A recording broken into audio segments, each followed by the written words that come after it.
তাহলে হাসিনার হা, রাজ্জাকের রা, আর মিজানের মি, তাহলে কি হয়?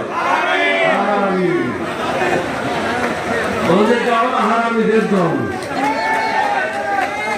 হারামি কাকে বলে?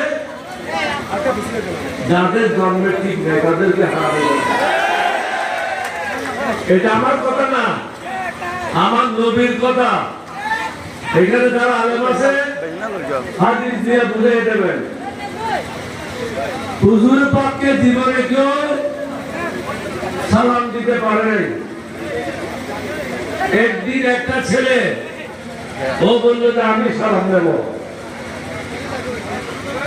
একটা রাস্তার বাঁকে ওই ছেলেটা দাঁড়িয়ে হলো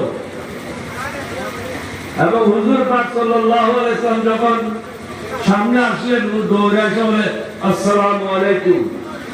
বলে ওয়ালাইকুম সালাম, তুই অজ্ঞ হারামি। ছেলে খুব আশ্চর্য হলো, নবীজি আমাকে হারামি ডাকলো কেন?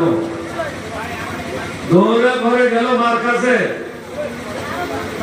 আম্মা আমাকে নবীজি হারামি বললো কেন? বলে কারণ আছে, তুমি যেদিন আমার পেটে এসেছিলে হামল হয়েছিল ওই দিন তোমার বাপ বিনা দাওয়াতের জায়গায় মেজবান খেয়েছিল। ওই মেজবান খেয়ে এসে ওই রাত্রে আমার সাথে মিলিত হয়েছিল। ওই দিনে তোমার জন্ম আমার পেটে হয়, এই জন্য তুমি হারামি। হারামি কাকে বলা হয় এটা তো আপনারা বুঝিয়ে গেছেন। আল্লাহ আমাদেরকে মুক্ত করেছে, আপনারা নিশ্চয় বহুবার শুনেছেন। আমি একাধিকবার বলেছি ঢাকাতে যে কাপড় নিয়ে পালানোর সময় পাবে না, তাই হয়েছে, কোন ব্যতিক্রম হয় নাই। এখন ইনশাআল্লাহ বলেছি আপনি যদি ঠিকভাবে কাজ না করেন আপনাকেও পালাইতে হবে।